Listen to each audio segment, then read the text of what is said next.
Well, welcome back to your second term as we continue with Chapter 3. The purpose of this video is to review Chapter 3 guidelines for the course Education 810. Chapter 3 should be no more than 10 pages in length and should describe the procedures used in sufficient detail for someone to repeat your study.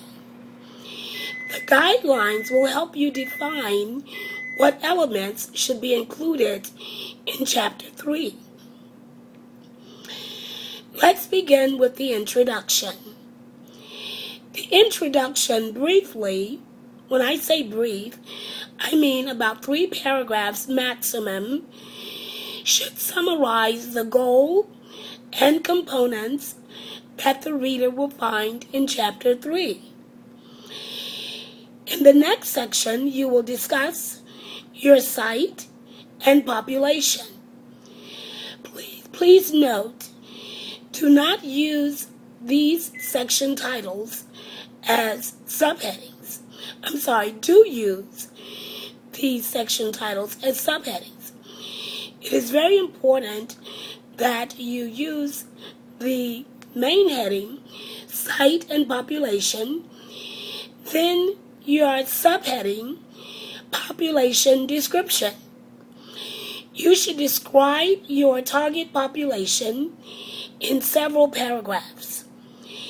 Is it a population of people, institutions, policies, or states? What defining characteristics are you using to focus in on a specific group? Is it geography? Is it ethnicity? Will it be age? Will it be gender? Will it be institutional type or institutional location? Be sure to include the estimated number of subjects. Now let's talk about the site description. You should describe your target or planned site in several paragraphs. This should include elements such as the location, size, and any other details that might be important to understanding the nature of this research site.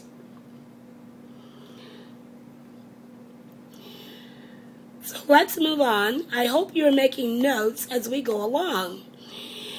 It would probably also help if you have your Chapter Sketch 3 in front of you as you review these guidelines. Let's talk about site access.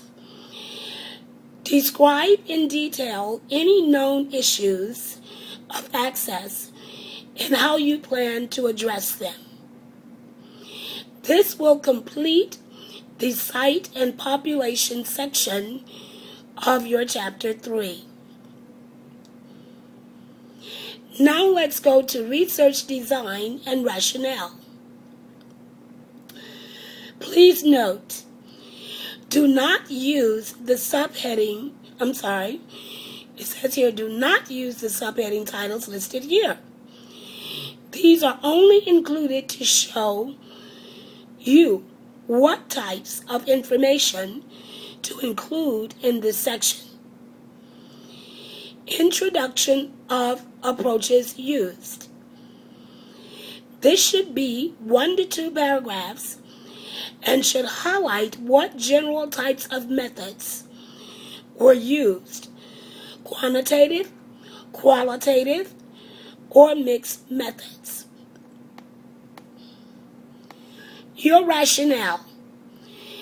This should be a paragraph describing or defining the rationale for why that approach or those approaches are taken.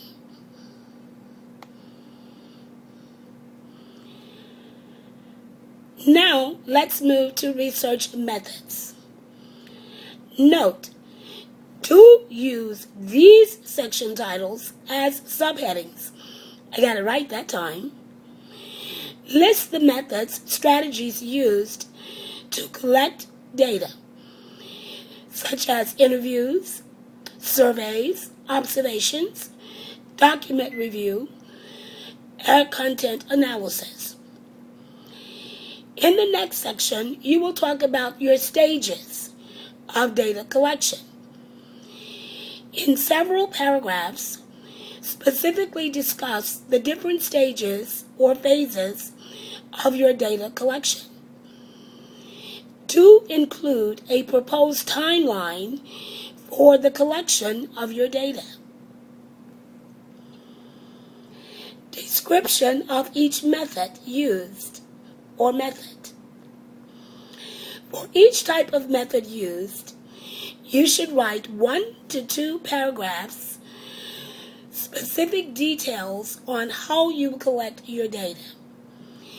This section has subsections on instrument description, participant selection, identification and invitation, data collection, and data analysis. Repeat this information for each method.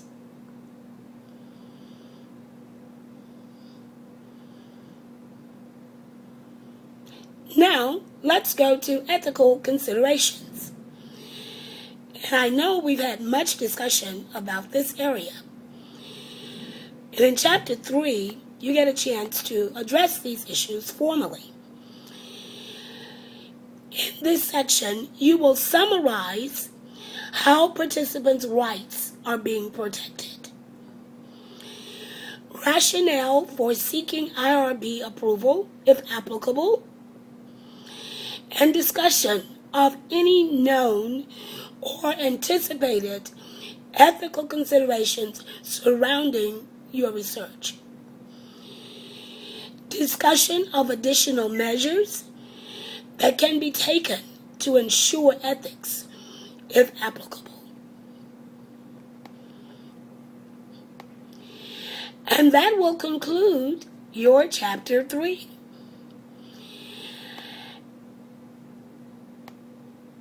I'm sure that as we continue the next 10 weeks, you will have more questions. Chapter 3 should be no more than 10 pages in length. So if you just write 1 page per week, just think in 10 weeks you will be finished.